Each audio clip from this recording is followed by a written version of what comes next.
Welcome into this week's Dynasty After Party with myself and the legendary Joel Wirth here on Club Fantasy FFL. So happy to have you guys because we have some of you guys in today's show. We're going to be doing a Superflex rookie mock draft. The NFL draft is in the books. I've got 20,000 rookie drafts going right now. Joel's got 50,000. So we're going to be talking about all that entails, going through a mock draft, a few quick reactions about the draft and diving into a little bit more like that. So, without further ado, let's get right into the show because this one's going to be a good one.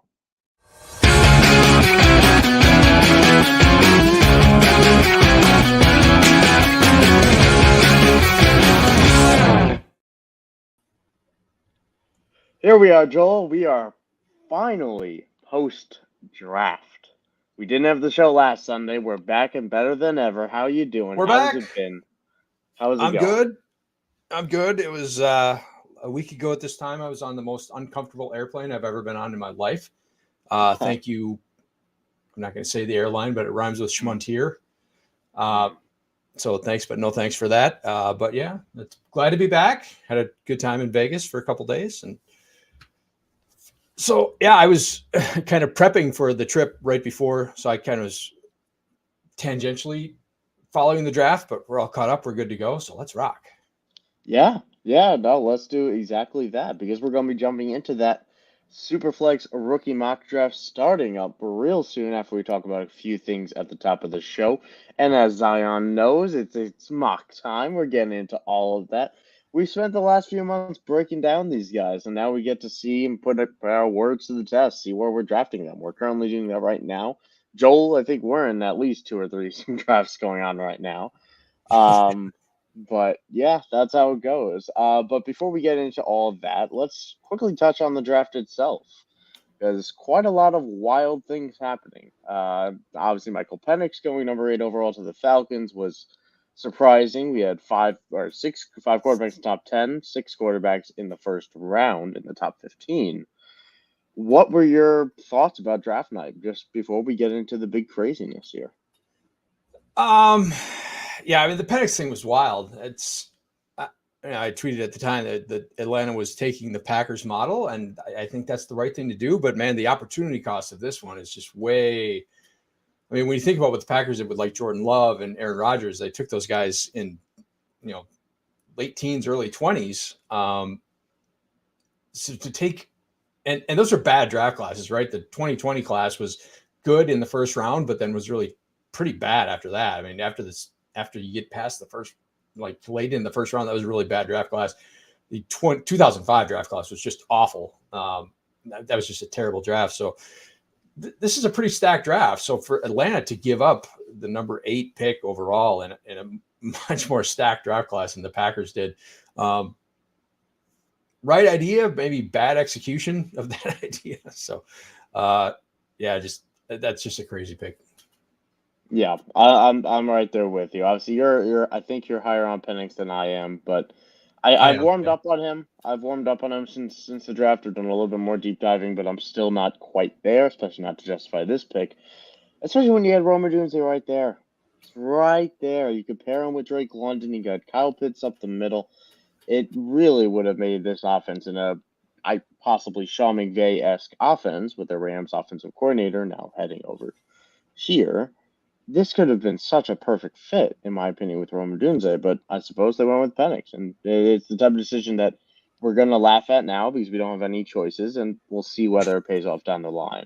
But I feel bad for Kirk Cousins for not getting a call before they were on the clock because that was I know it's a business. That stuff is kind of it's a business.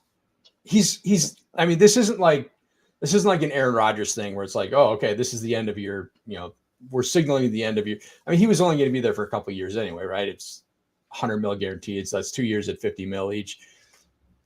He couldn't have expected more than to be starting there for more than a couple of years. So I don't think that's a real big deal. It's just I feel bad for Penix because he's going to have to sit for 2 years, and he's already 29, 30. I'm just kidding, but at least, with Cousins, my bigger point wasn't exactly that he was thinking himself to be a long-term option. It was more so about, he turned down Minnesota. He probably turned down a few other spots, or would have turned down, just to get to this place, because this is where he was told he's going to compete. They tampered to get him. They gave him a no trade clause. he is going there with the idea of, I'm going to run out and try to get a Super Bowl here. And then they go out and draft, and the same thing. You think concept of Aaron Rodgers, of thinking, I'm ready to go. We can win this right now. I'm in MVP form, and suddenly getting that. Yeah, the way I feel bad for Cousins is that he was going there expecting to be a contender, and they could have added a piece. That's what I'm saying. That exactly made that team a legit. I still think they're the best team in the division, but I mean that's a team that could have dominated that division and put themselves in position to get to be in a 1 or 2 seed. So just because of their schedule and their division. So yeah, that's where you got to think, even whether it was a Dunze or one of the pass rushers, man, they really could have added to that team and just spent a really valuable pick on a backup quarterback. It's kind of bizarre. Yeah. I do feel bad for Penix as well, for all the hate he's unwarrantedly, he has been the brunt of the questionable decision, while he should be celebrating. So I do feel bad for him as well. But that's enough on Penix. I think we talked about that. Any other thoughts about the first round? Because plenty of things happened. We had plenty of receivers. A.D. Mitchell slipped a little bit. Lad McConkey to the Chargers is apparently, is a nice landing spot there. And no other quarterback going until day 3 after that run in day 1. So any other thoughts, takeaways from the draft before we get into one of our own? I think the receiver shuffling at the back end of the draft was interesting. Buffalo trading with Kansas City and ostensibly giving up Xavier Worthy, and then trading back with Carolina, who took Xavier Legette. So, and then taking Keon Coleman, which wasn't. I think it's a good spot for him because I think he's a good fit. I think his skill set kind of matches Josh Allen with the kind of off-platform kind of play extension kind of thing. I think he'll be a good fit there, but wasn't the ideal spot for him. I thought like a spot like Philly or New Orleans or Denver would have been much better fits for him. But I think that's an okay spot for him. The question is, like, people are jumping on Xavier Worthy, but like Buffalo actively kind of, it really shows what they think of Xavier Worthy. And that not only did they not take him, they basically traded the rights to him to their most kind of fierce rival. So that's a really interesting take on where. So I'm going to be kind of fading Xavier Worthy based on the fact that he's going to a place where he's not going to get targets. The volume's just not going to be there. And Buffalo basically said, we don't care if you go to our biggest rival. So yeah, that's a really interesting take right there. Well, how much do you value the Bills' decision making? Because that's what it comes down to, right? You're choosing. I mean, not that the Chiefs certainly have not been great at picking out receivers in recent years. We have flops in Mecole Hardman. Rashee Rice has obviously looked really good, but now he's dealing with some off-field stuff. And we have Kadarius Toney trade. We have Juju flop there. They haven't exactly picked out good receivers for some time. MVS at least lasted out his contract. But I mean, they gave him actual money. So yes, they did. They did give him actual money, which is funny. So yeah, no, it was it certainly was an interesting decision. It's nice to see Xavier Worthy in KC. I think long term, it's still a really good fit. If it's going to work out for Worthy, this is the scheme that would find a way to get him to work. But yeah, I mean, to me, Xavier Legette was the shock for me.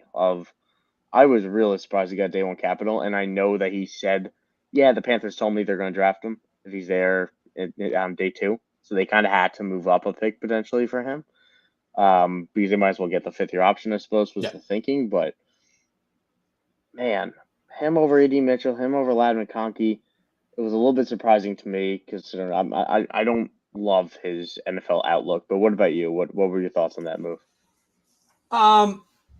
I would have liked Carolina to get more of a field stretcher, like a Brian Thomas type, but obviously that was going to cost quite a bit to move up to the Jags saying at 17 or something like that. So yeah, that would have been a significant overhaul or significant outhaul to kind of get him. So I think if that's the kind of guy that they want to pair with Bryce Young, then it's probably a good spot. And you think about it, like Deontay Johnson's a free agent after this year. Adam Thielen is older than dirt. he could very well be their number one receiver by this time next year. So if that's the guy they wanted, then that's the guy they take. So, and like you said, the fifth year option is probably worth as much as whatever fourth or fifth round pick they would have had to move up to get him. So yeah, I think that's a reasonable take. Yeah, it makes sense. I worry about what he'll translate to, but we could touch on that when we get into this rookie draft in a second. Before we do all that, I want to quickly touch on a few news this week because we had one or two headlines I think is worth talking about. Najee Harris did not have his fifth-year option picked up by Pittsburgh. That surprised me. I will say, I don't know about you, would have only paid him, I think, around a little bit over $6 million, which is around 12th in the average running back rate for next season. That's not a ton of money for someone who's been a consecutive 1,000-yard rusher. But what were your thoughts about this? Did this surprise you? Do you take it as anything else? Do you think an extension gets worked out? What's your thoughts on the Najee Harris situation? Yeah, I almost think it has to be that they're going to do an extension with him because the guy's been super durable. He's barely missed any time in his 3 years there. So it seems like a good fit with Arthur Smith's. Yeah, I guess I'm surprised as well. And I think the only kind of reasonable, unless they think Jaylen Warren is just going to supplant him, but I don't think Jaylen Warren's an every down kind of back. So yeah, I would think they're going to probably try to work out an extension with him. I would think so as well, but it also, to me, we got the Steelers drafting 7,000 offensive linemen. We got Arthur Smith coming to town, and we got the running back suddenly on a contract year. They are going to run the brakes off of Najee Harris. This is going to be last year Josh Jacobs with possibly more, receiving upside even, or Jacobs caught surprising amount of balls, but he's going to get so much work this year is how I'm taking this. Of they're willing to let him walk clearly if terms aren't met, and on top of all that, it's the offense that has by far this is the best situation Najee Harris has ever been in as a Steeler. This offensive line is actually going to be good, and I'm going to confidently say that. I'm going to knock on wood and say that this offensive line, after patchwork, is finally going to be good. So I am excited for what Najee Harris will be this year, and regardless, that production will only help him find a contract down the line if an extension doesn't get worked out. The one other thing I want to touch on before we get into this, a rookie draft, Travis Kelce getting himself an extension. We've kind of been waiting for this a little bit ever since he confirmed that he wasn't quite at the end of his rope yet. But Travis Kelce got himself a $34 million extension. And finally, which wowed me, by the way, Joel, this is the first time Travis Kelce has been the highest paid tight end in the league, apparently. Wasn't Austin Hooper the highest paid tight end in the league for a year or so there? So, yeah, that's and I think Andrews got extended like right before Kelce resigned. So yeah, I probably makes sense. Like I've been saying for a couple of years now that this guy's not going to retire. Like Tony Gonzalez's records are within his sights, and he's in the perfect offense for this to happen. He could go down as like whatever you think of whether he's the best tight end or not historically all time. Like he can put up the statistics if he plays for a couple more years, 2-3 more years, to be the unquestionably greatest tight end of all time. And I think that means something to him. So yeah, I've never thought he was on the verge of retiring. So, this kind of sucks for me that I've been trying to kind of acquire him on the cheap, and that's probably not going to happen anymore. So, but yeah, no surprise. I never thought he was ever contemplating retirement at any time. Yeah, you've been on top of that. I was somewhat concerned a little bit. You've been on that train the entire way. So props to you, Joel. But here we go. As we enter that 15-minute mark of our lovely show, I want to thank everyone for not only tuning in, but also tuning in to our rookie Superflex mock here, because we're going to kick it off right now and go into this. It is a Superflex, like I said, pretty standard, 4 rounds, 12 teams. We're going to just rip on through. We have some lovely helpers in here from this chat, and I'm picking from the 110. Joel's picking from the 1-6. As I start this off, and we'll go to Evan for the first pick. Joel, was there any thought behind picking 106, or were you just trying to pick a slot, see what happens. I was just trying to replicate the slot I had when we did this mock a month ago. So we want to compare. We're doing this for science, right? We're going to compare what we did to what we did. What was it, 4 or 5 weeks ago? So I'm just trying to keep the same slot and keep everything as similar as possible. We are scientists at the end of the day. I think that's fair to say. Yeah, absolutely. And as our picks go through right now, with I believe Ridger's saying he's got the 111 in this one, which we're gonna be sniping each other this entire draft, or I might be. We got linear. But as these picks go through, and feel free to take a pause when you come on the clock. But Ron T is saying he's in the draft right now with Bryce and 2 as his starters. He's between Drake May and JJ at the 107. This is funny because it's the same situation I found myself in as well. But I just had the 107 and 108, so I double tapped both quarterbacks. But what do you think he should do in this situation, Joel? I think McCarthy's going to be the one who puts up better numbers initially. So if you have Bryce and Tua as your starters, I think you probably want someone who's going to, now assuming that you're competitive and those are your starting quarterbacks. Strong with those quarterbacks, to be honest. Yeah, if you want someone who's going to produce this year, I think it's McCarthy. If you want a better long-term play, I think it's Drake May. So I think it comes down to what your roster is and what you're trying to do this year. I find myself drafting in rookie drafts pretty adamantly, strongly just taking best player available. That seems to be, I just continually take the best on my board regardless of team needs. And things like that tend to make me lean that that's Drake May for me, because while I agree that he's raw, we've all seen the hoppy feet clips that Bill Belichick blasted wide. And we have seen that prior to the draft because we do our homework here on the Dynasty After Party. But he still is the best prospect. And also, I don't think people give Drake May enough credit for what his rushing upside could be as well. The man ran for over 1,200 yards at UNC. I think there could be a decent amount of tread on the tire there too that we're not quite considering as you go on the clock there. Take Rome Odunze. We already have a very interesting start to this draft, so I'm excited to talk about that. But I think that I don't think May's I don't think his rushing is going to super translate. It's going to be, it's going to be an option, but I don't think it's going to be a primary option like Jay. Sure.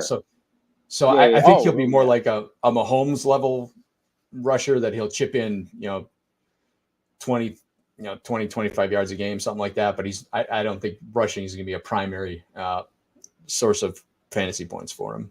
Oh, I 100% agree. But that 300, 400 rushing yards that Mahomes adds, it does make a difference. Oh yeah, for sure. Yeah. So that's I think it could be a nice little boost. I'm not accounting for it because he's got that stature. As I look at this pick, and I struggle here. I do struggle here. So let's see. Let's just go. Let's go with the guy.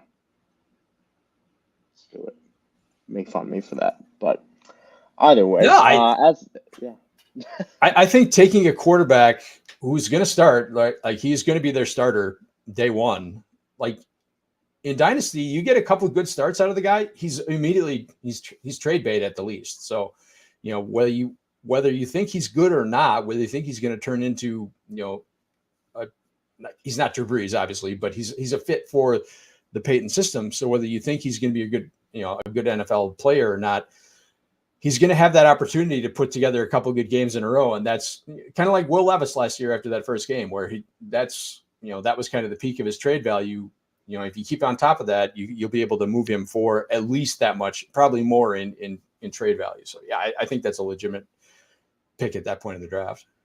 Yeah, and that's where your philosophy has rubbed off on me in the last few months of just stockpiling quarterbacks. Because the league where I had the 107 and 108 and I double tapped May and JJ McCarthy, I tried to trade up to the 109 and get Bo Nix as well.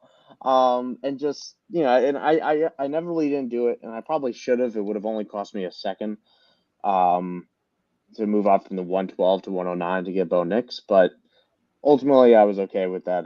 But yeah, I don't think you're going wrong when you take quarterbacks in Superflex, and clearly this draft agrees with us because Marvin Harrison Jr. to 3 there, as Jane Daniels goes 102.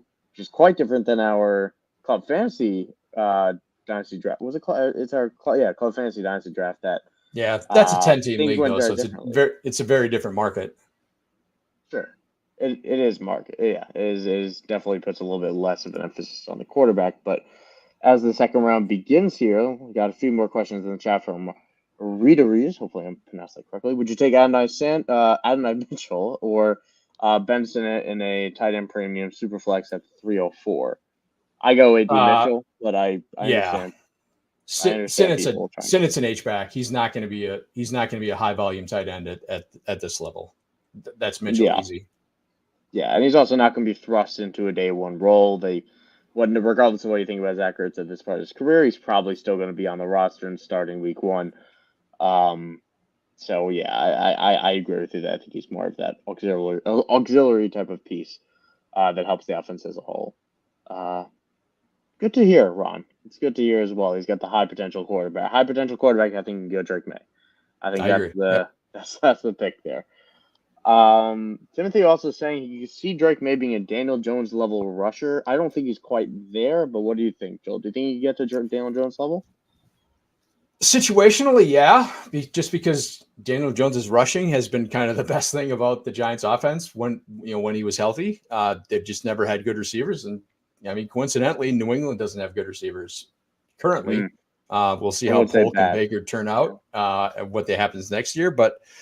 Yeah, I think it's certainly within that range of possibilities. So yeah, wouldn't shock me at all. Yeah, and things like that. Not only does it help their fantasy value, obviously, but it also really helps perception. Daniel Jones's perception of having that rushing upside kept his value afloat for probably a good year. After it didn't need to, and we have the clips of him falling and things like that. But it made a difference in fantasy. People talked about him as a rushing option, and that gave him an edge on guys on this tier, at least in my opinion. When you talk about trade talks and things like that, because perception matters. Perception matters. Now, I may disagree with you here, Tim, about rushing production for Bo Nix. I don't think that man is moving much. But do you think he's going to move more or less than Drake May, Joel? I don't think the system is going to be very good for that. But again, it's a situation where you don't have great receivers. Like you got Cortland Sutton, he's not like a great, the ideal fit for the Peyton offense is a guy like Michael Thomas. Sutton's kind of more of a downfield body threat. So I could see it. But yeah, I wouldn't expect it, but it wouldn't shock me if he does. Yeah. No, that's fair to say. And I gotta say, these boards all fall in a similar way to some of my recent mock drafts. But interestingly enough, and I'm curious on if we had the historical info for it, but where we're looking here, and we got two first round receivers in the second round, in the mid second round here, which granted, they are receivers that we were kind of surprised to see in day one, in Ricky Pearsall and Xavier Legette, but. Both of them could propose a good fancy values getting on round 2 value with first round capital.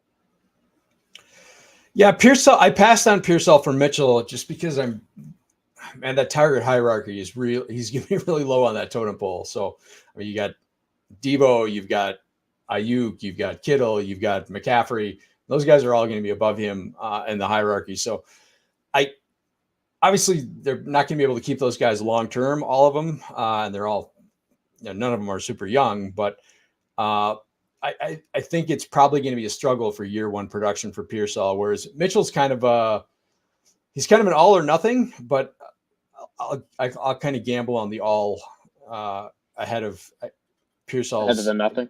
Oh. Yeah, it's a case of if this guy takes off right away. Then I've got some trade value with him. So we'll see if he can get, hopefully he can get everything straightened out. And then he's probably besides Pittman, obviously he could step in and just be easily the number 2 receiver in what should be a really good offense. If Richardson can stay healthy with Shane Steichen running the show. So I think there's big upside with Mitchell if he can get his off field stuff together. Yeah, listen, I've been very vocal about my love for AD Mitchell on this show. I really did not like this landing spot. I thought there were a lot of better spots he could have went to. I don't love that he slid to round three, which I don't care about that. I care about the talent, but the landing spot's tricky because I imagine Michael Pittman's there for a long time, and I imagine Josh Downs isn't going anywhere.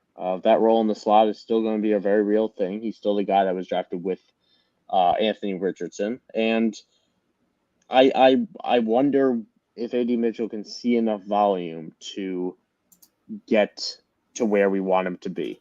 As you take your guy Kamani Vidal, as I'm sure we're going to talk about, but I don't even know if you like him. I just feel like you bring him up a lot.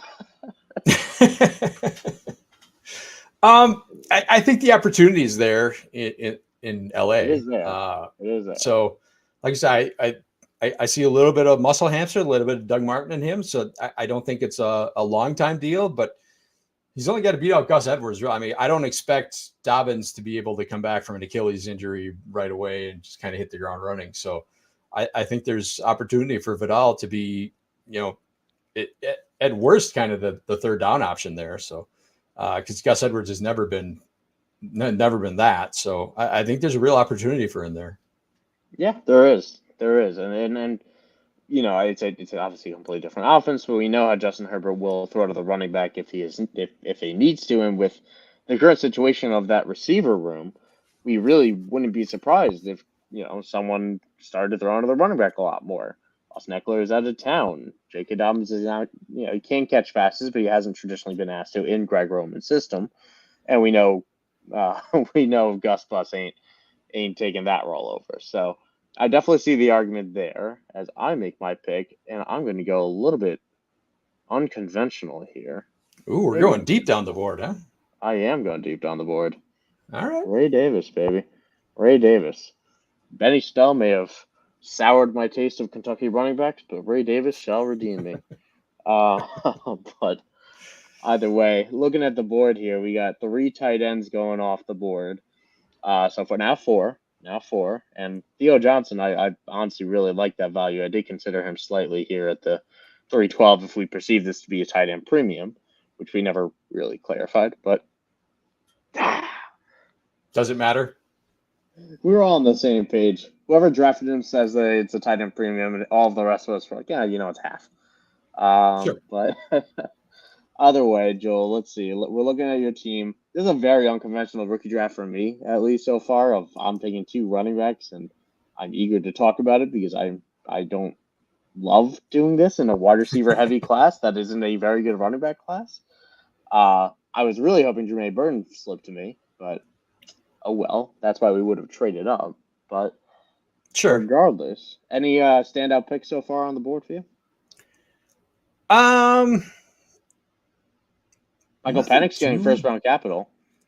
I've seen that. I haven't. I haven't yet. Believe it or not. I had a 14-team draft where I traded I didn't have a first round pick. I traded Aaron Rodgers for the 113 because I have Kirk Cousins. And I was expecting to get Penix there, and he went at 12. So I ended up taking Bo Nix, which is fine. But yeah, I've seen him get like late in. I've done a few rookie drafts already, and I've seen him go kind of in that 12-13 range. So I'm not super surprised by that. It's interesting, which I mean that's got to be a testament to what Jordan Love has done and what Patrick Mahomes has done. Guys that have sat, and waited their turn and then turned into great players has to be a testament to that. But I mean, you are accepting a 0 onto your roster for most likely at least a year unless injury happens. So that's the only way Penix gets on the field. Yeah, the thinking could be that Cousins is coming off an Achilles injury that he suffered mid-season. He is practicing right now in May. I will say he's throwing, he's doing his thing. Yeah, no, I expect him to be fine, but like Rodgers suffered his week 1, and Cousins suffered his week. I think it was week 8. It was against the Packers, so I think it was week 8. So that's a big difference. So maybe you're thinking you're going to get you may get a couple starts out of him at the beginning of the year. That's possible. And again, Cousins is 35, 36. He's not young, so if he struggles to come back, there may be opportunities. You may have cascade injuries, stuff like that. So yeah, it's not like he's any guarantee to stay healthy and make 17 starts this year. No, absolutely, and I think that's an interesting, or it's something to keep in mind that it's important to remember. The other standout thing for me on this board, Jonathan Brooks, not the first running back off the board. It's Trey Benson at the 201. No first round running backs, which isn't all that surprising, although I've seen Jonathan Brooks be a first rounder plenty. But haven't seen one where Trey Benson goes ahead of Jonathan Brooks. Getting what? I believe Trey Benson was a third round pick he got with the Cardinals. So it's an interesting landing spot of him behind James Conner. It could take some time. Maybe it takes an injury.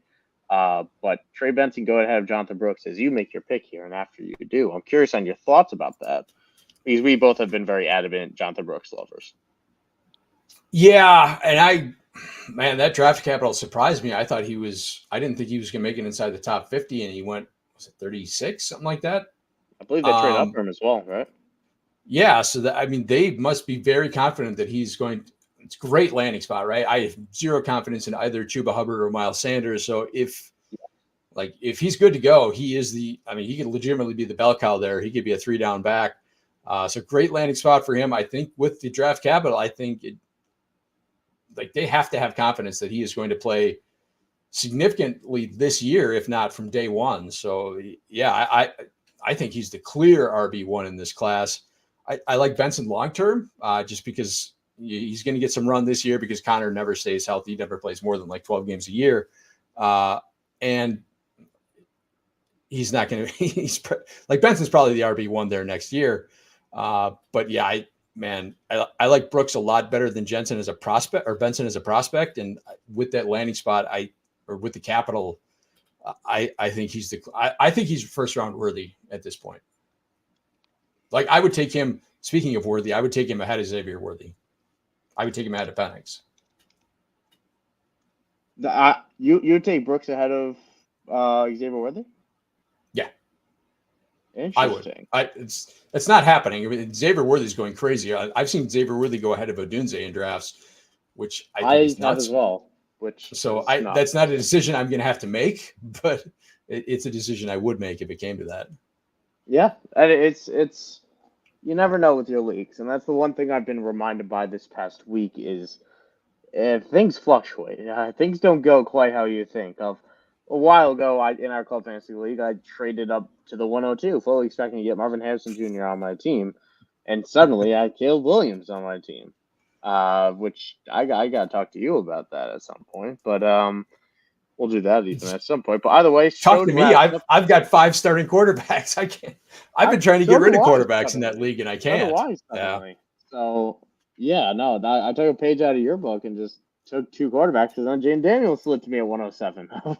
But that's the league. I traded the 101 last year to the team that you took over, and I got Lamar Jackson and Christian Watson.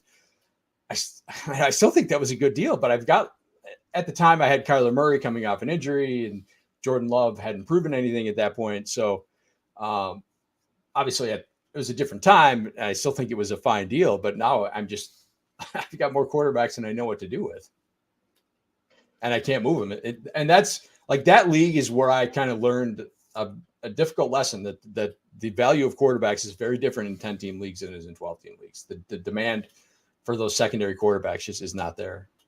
Well, I'll learn that lesson the hard way now. We'll see about that. But either way, we got Gator Raiders in the chat here, and we can start with his team if we want to go. We have the time to go through these teams. I know you saw them in there. We got Drake May, Ricky Pearsall, Jermaine Burton, and Luke McCaffrey. The 3 wide receivers, 1 quarterback. I like that draft quite a lot. That might be one of my favorites here, to be honest. I like it more than my own. Which should be expected given I had the 110. There's only so much you can do with the 110. I want to challenge myself, but either way, what are you thinking about that group of you got a first round, you got 2 day 2 or better, or you got all day 2 picks or better. No day 3 steps here in 4 rounds. I like getting May at the 107 a lot in a 12 team. I think that's really good value. Pearsall, again, like we talked about, I like as a player. I just think he's going to be a better real life player than he will fantasy asset. And especially now that he's in San Francisco, I think targets are going to be really hard to come by. Burton, man, if he can get his stuff together, I think he could be a really good player. And at 307, I think that's a really good gamble. That's a gamble I'm very interested in taking. Just because with if Higgins is gone, he's better than Andrei Yoshivach. He's probably their third receiver kind of from the jump. They still don't have a legitimate tight end other than my guy Tanner Hudson, who I have literally everywhere off of waivers last year. Mike Gesicki is there now? Yeah, whatever. Good luck with that. So yeah, I think he could from day one be the third receiver. So I think that's a sneaky pick at 307. I like that. And McCaffrey, Jahan Dotson was pretty bad last year, so why not in the fourth round? Getting in the fourth round, yeah, you may have drafted a starting receiver. So yeah, I like that draft. Yeah, no, I'm all about it. I like it quite a bit. And I like Ricky Pearsall a little bit more than the average person. Once I saw people putting him in, like draft analysts putting him in the top 50, I went back and did some more film into him.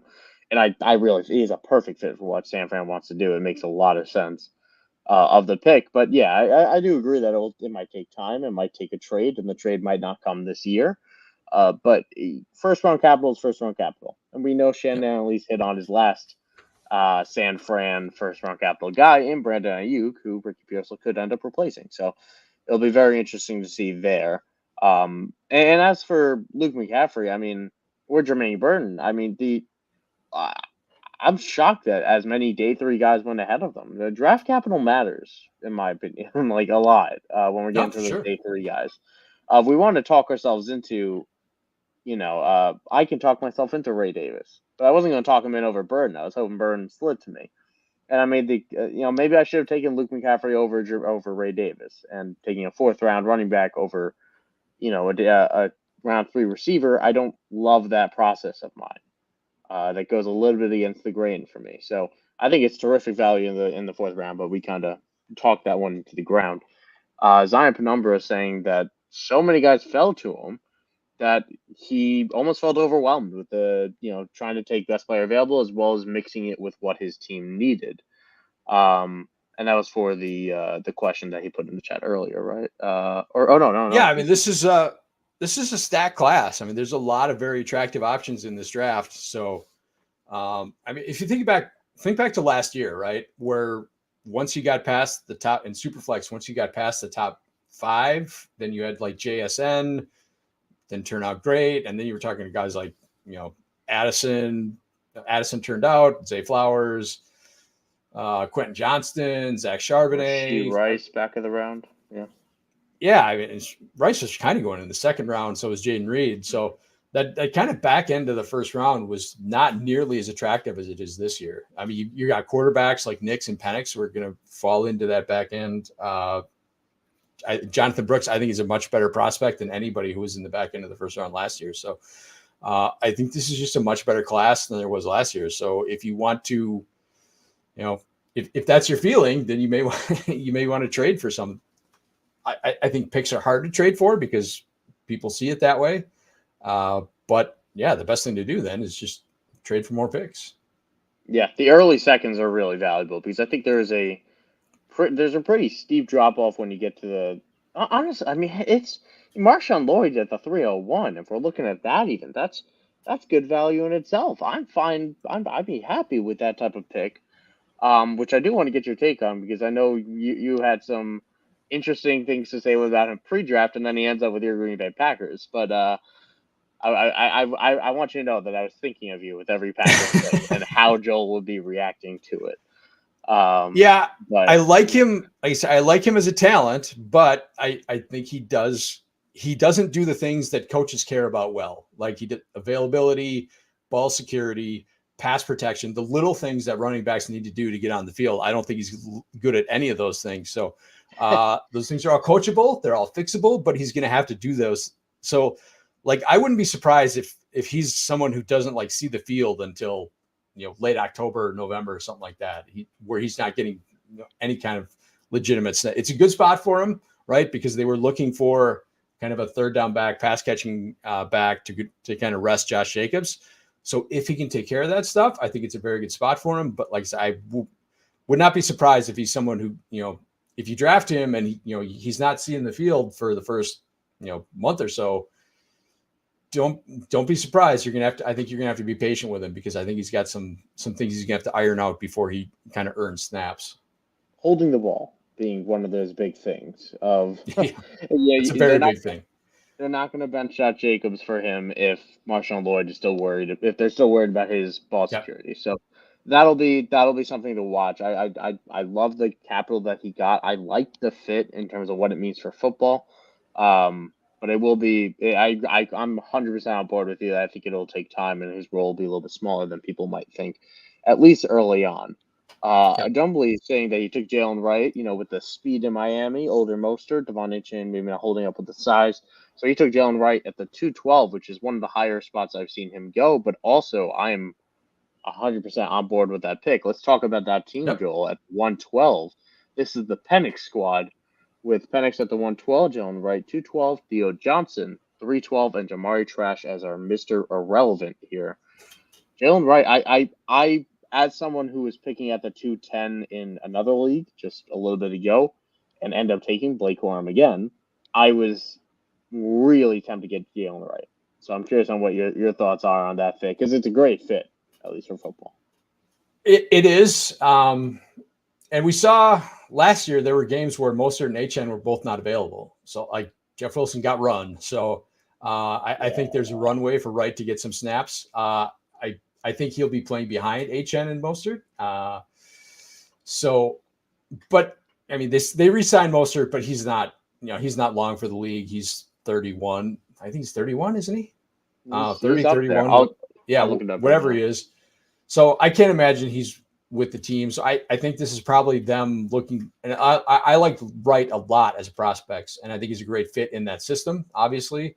So I think they're kind of looking at this going forward as, once Mostert's not there, you got a kind of two-man tandem of Achane and Jalen Wright, and that's kind of scary. So yeah, I like that pick there. I think that's just fine. Yeah, I it feels like the pick I'm going to regret not making in some of my leagues, where I might be taking the running back. I have Blake Corum a spot ahead of him, my running back rank, so I might take him over him, and I feel like I'm going to regret that. But 32 for Mostert, okay, who turned 32 in the beginning of April, so he just turned 32. But yeah, it's and he's somebody that has historically not held up, even though he kind of has more so in Miami, knock on wood. And HN, that was the concern coming out. He was dinged the entire final month last year, so he was. Yes. I mean, he played some, but he was questionable, missing practice. So yeah, I think that's, and HN obviously missed a lot of time. So yeah, I'm not surprised that Miami took another back, even though, it seems like a crowded room. What are you losing by squeezing out Jeff Wilson? I think that's a really good top three to have. I think you gain from squeezing out Jeff Wilson. Yes, exactly. Very much. Addition by subtraction. So Penumbra, who also said that so many guys fell to him, he said he feels like Isaac Guerendo makes that whole backfield for the 49ers a rough spot. He thinks he has a strong chance to be RB2, and if anything happens to McCaffrey, RB1 potentially, without the injury concerns that Elijah Mitchell has. So let's take a look at that 102 team with Jane Daniels, Jonathan Brooks, Javon Baker, who I like more than Jalen Polk, and Isaac Guerendo, getting them the fourth. It's good value in the fourth round. Oh, for sure. To take the shot there, because my comp for Isaac Guerendo, which I tweeted about a couple weeks ago, was Elijah Mitchell. So it makes perfect sense to me that he lands here in San Fran. It's a perfect situation for him. It's still day 3 capital, and that's the thing we always got to tell ourselves. We got to remind ourselves that it's day 3 capital. These guys don't have a high hit rate. They get replaced very easily. And Christian McCaffrey is still Christian McCaffrey. But in a situation where he gets on the field, it's a very good situation for him to succeed. So what do you think about that 102 slot and how that team turned out? Yeah, if you need a quarterback, I think Daniels is definitely worthy of taking at 102. Brooks, we've talked about. I like him a lot. I love that pick at 14 overall. I love that. Baker, I like Polk better, but I will say that Baker gives New England something that they don't have. So I think there's an opportunity for him to maybe see the field earlier and be more productive earlier than Polk. And they're both they're the two best receivers on New England. I don't think there's any question about that. Say what you want about Kendrick Bourne. He's coming off an ACL. Yeah, good times. I'll take Pop Douglas over Jalen Polk. Hot take.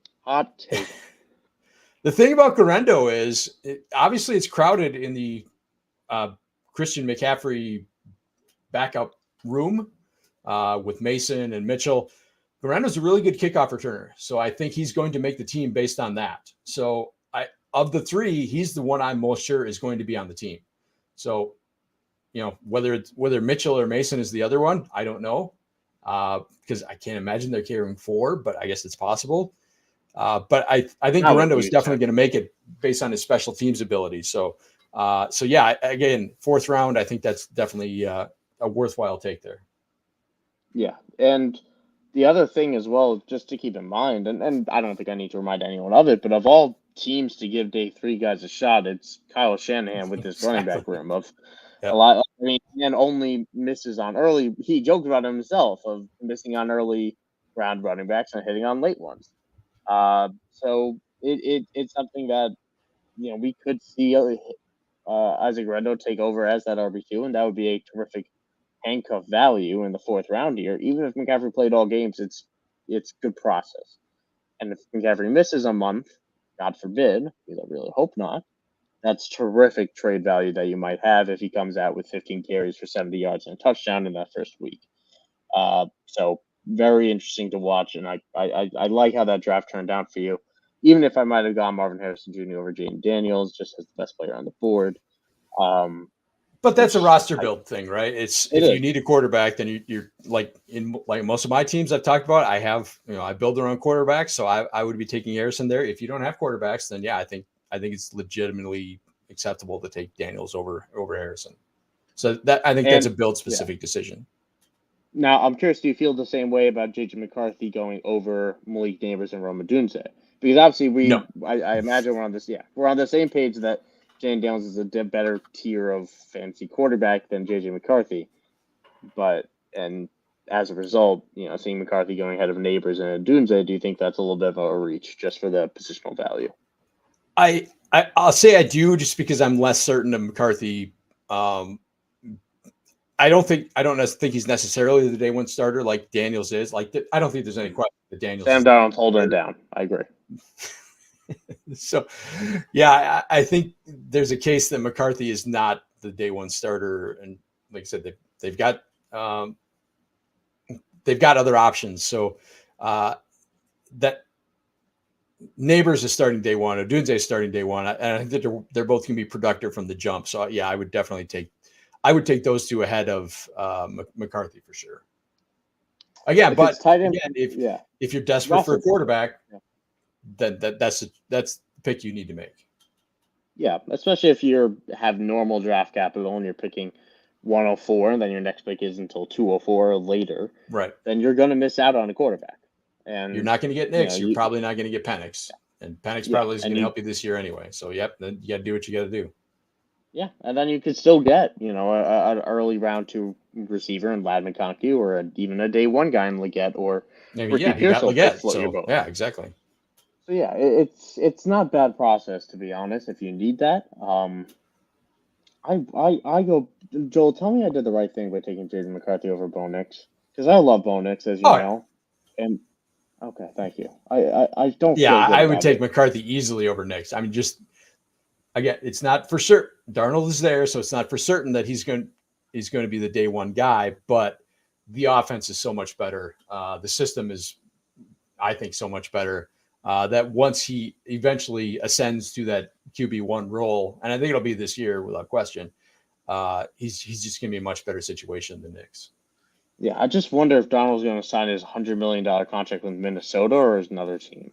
Because, this year is going to be huge, obviously. So, yeah. But either way, we're entering here the 50-minute mark. We haven't talked exactly about our teams yet, Joel. So tell me about your process here. You got Odunze here at the 106, which I imagine you're quite happy about. So What was your process with your picks? How do you think it turned out?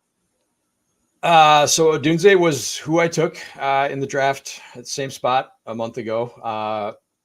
I don't think again, he was one of those three guys that I thought transcended landing spot and was going to get the draft capital that nothing about their draft spot or their capital was going to change my mind about them. I think they're just so good. So I love that he's, Keenan Allen's 33, 34. He's 40. He's missed a bunch of time. So even if he's their number 3 receiver to start out with, it's only a matter of time before he kind of raises I think he's going to be a better player fairly soon than either DJ Moore or Keenan Allen. So yeah, I have zero concerns about him landing in Chicago and being kind of the nominal number 3. Doesn't bother me at all. Mitchell, we talked about. I like the opportunity in Indy. Again, it's a boom or bust, but I'll take that gamble in the middle of the second round because I think the boom is it's a big boom and he's a very valuable player if he can get his stuff together. Kamani Vidal, I like the spot. I liked him as a player or as a prospect, but this is entirely landing spot based, and there's a lot of opportunity, I think, to be the third round back in LA. And Jared Wiley,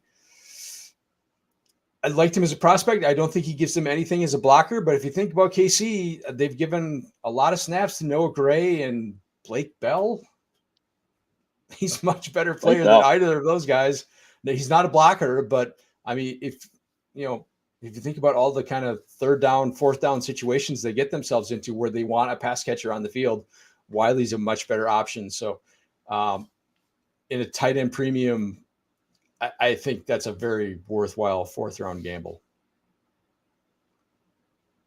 Yeah, it's a nice stab to make, and also, I mean, I can't help but think about Demetrius Harris, and I mean how that didn't work out, but athletic guys behind Travis Kelce. Oh, what a fun time! Demetrius Harris, my go-to Madden signing. Again, I'm not taking him to be the kind of heir apparent to Kelce. I think this could be a number 2. Round. He's a guy who's going to be better than Noah Gray and Blake Bell and going to get snaps for them in multiple. I think it's a good shot to take. And before we jump over to my 2, I want to touch on the Adunze pick. I think a lot of people are sleeping on this pick somehow. Like, yeah, he's still going the first round and he's still going pretty highly, but people are perceiving the Chicago Bears landing spot as a bad thing, and I really don't think it is. No.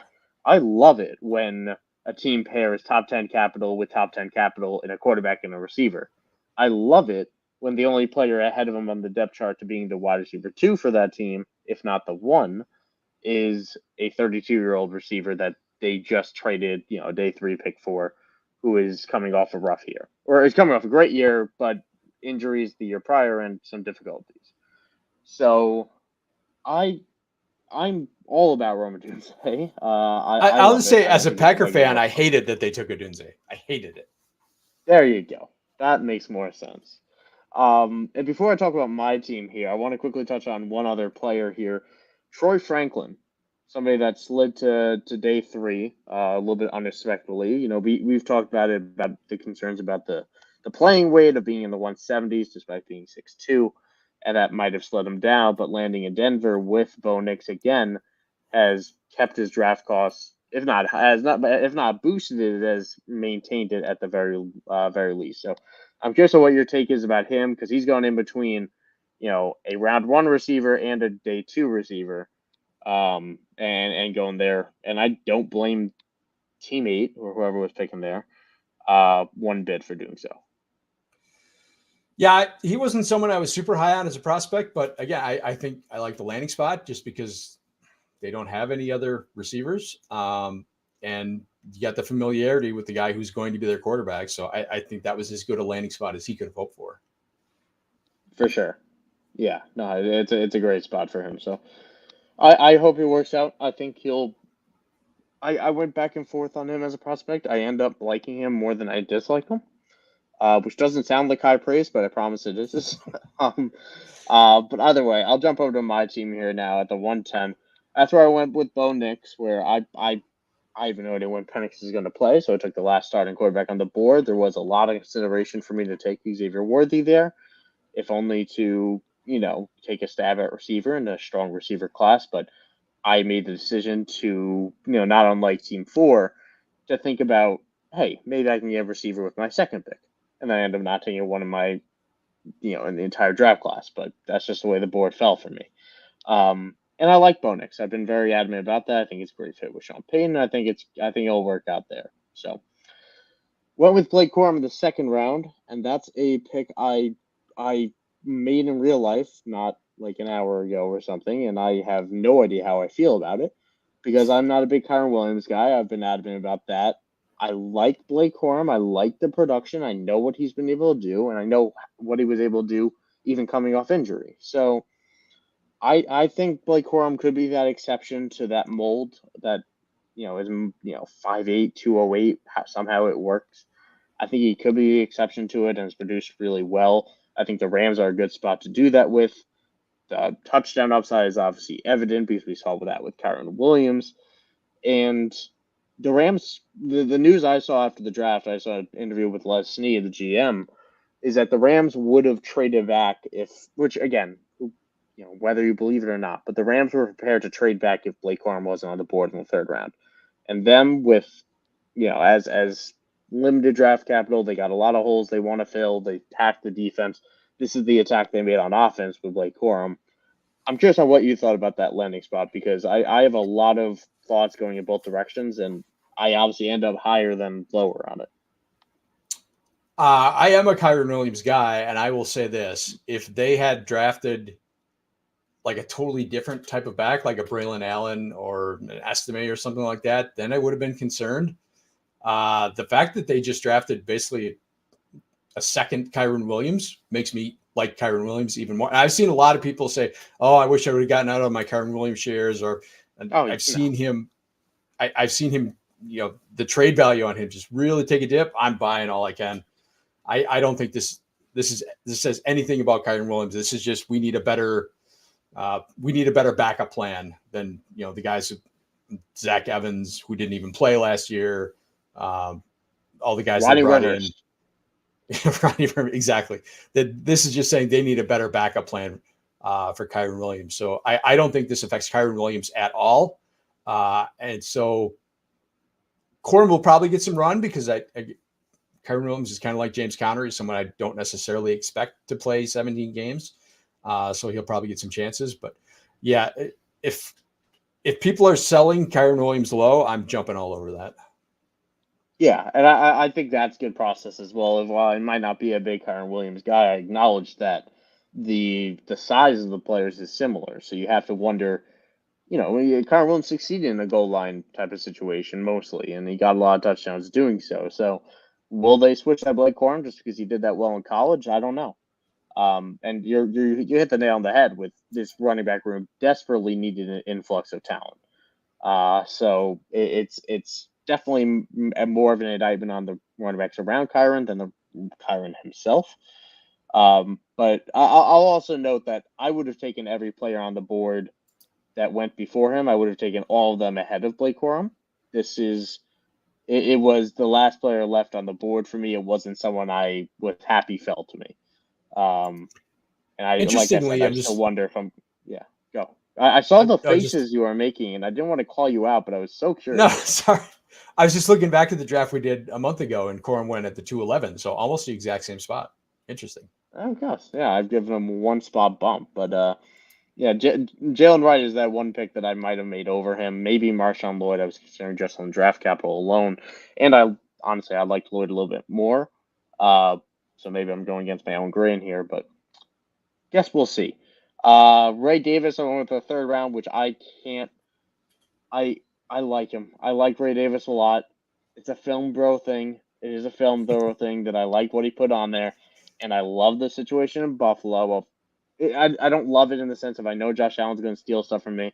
I know James Cook is the guy, but similar to Blake Corum, there is nothing behind James Cook, and I have less confidence in James Cook holding up to a whole workload than I even do with Kyron Williams potentially, because I don't think he's built to take on a huge workload. So as someone who was wrong about Damian Harris and invested there, I will do it again with Ray Davis in the 3rd round, because Ty Johnson and rugby players cannot be the only players behind James Cook in that backfield. And they brought in Leonard Fournette, the corpse of Leonard Fournette, at some point last year too. Don't even factor him in as a person. No, I don't either. I'm just saying that they were actively trying to find backup running backs last year. So great spot as as a second tier back to fill in and be behind a guy. And I agree. I don't think like James Cook isn't a guy who gets full workloads because of Josh Allen and because of the offense, but he's not a bell cow caliber back. So I think this is a good spot for to be kind of a number 2 back. Yep, and I'll wrap it up with my final pick here. And it's someone I loved in college. It's a total dart throw. It's a total stash. And Jordan Travis at the 410. I could have taken Brendan Rice. I probably should have taken Brendan Rice, but my thinking being that I'll take Jordan Travis. I will stash him on IR. I really liked him at FSU last year, before this year's amazing season. And while the injury sucks, while he's older, this is a stash and play and see if he can potentially be the next quarterback in New York. Should everything go wrong with Rodgers, which who knows, right? So it's inevitable. It's a stash and see, and then I can easily pick up another option. Another rookie, and I lose out on 2 picks of priority, whereas I can't exactly stash the other guys on IR yet. I guess I might not be able to technically with Travis either, but it'll come. He's heading there. But yeah, that wraps us up here, man. That wraps us up here. Any final thoughts on the rookie class, on this draft, anything like that? On the draft we did a month ago, it's fairly similar to what this draft turned out to be. So a lot of guys who the draft capital just didn't affect that much. Troy Franklin was in the 1st round, obviously not in the 1st round of this one. Keon Coleman was in the 1st round, fell to the 2nd round of this one. Otherwise, it was a fairly similar between the one we had 5 weeks ago. So interesting. And again, I think that speaks to the quality of the players in this class, that most of them were kind of landing spot independent. They kind of transcended landing spot. Obviously there were a few that didn't get the capital we expected, but for the most part, a lot of them did. So I think that tells you that this is probably going to be a really good class. Yeah, the draft analyst and draft community was dead on with this. This is something I said on draft night, was the top 50 was pretty damn accurate. There wasn't a lot of deviation from the big boards here. We didn't have the Alex Leatherwood, DeMar Arnett picks, as I keep on referencing, because I just keep on going to the Raiders situation. We don't even have a Cole Strange of Tuscaloosa. We didn't have anything weird, or Chattanooga, not Tuscaloosa, Chattanooga. And with that in mind, when we have, accurate top 50s and so forth, it makes sense that the board kind of stayed somewhat similar. And it's curious how it moved, but, ultimately, that's the fun of it all. So good to see Gator, as always. Be sure to check out Mocking Like It's Hot tomorrow with Gator at 10 p.m. Eastern. Awesome show. Terrific voice. Could listen to that guy all day. But either way, Joel, that wraps up our show. We, for our lovely listeners that have been wondering where our Do Better trades are, we're going to do a trade frenzy of a show. Extravaganza. I was thinking about it, but I worried about my ability to pull the word off for a second. I didn't want to mumble. So we got a trade extravaganza next week. There we go. And it's going to be awesome. So be sure to tune in to next Sunday. Joel, any final words for our listeners as we are into the post-draft NFL world? Yeah, we're kind of getting into the slowdown, right? The draft is kind of the most exciting part of the offseason, and now it's just rookie mini camps and you're OTAs bringing the energy down again. Oh, whoa. No, we got content. It's best ball time. So it is best ball time. It's like, May is going to be, you're going to have news coming in from OTAs and stuff like that. But then you got the kind of 2-month slowdown in June and July. We're going to we'll do some kind of theoretical stuff coming up. We got some interesting stuff So we'll talk about kind of high-level Dynasty conceptual stuff instead of more player-centric stuff. Keep tuning in every Sunday. Yeah, all that stuff to help you guys figure out what to do, how to approach your leagues, what picks to make, what trades to make, all that good stuff. Gator is now doing best ball now. Another reason to tune into tomorrow's show, because I'm sure he can tell you more about it, because he's a great show guy. on Tuesdays By the way, with Stacey Perez. Yes, do that too. That's huge.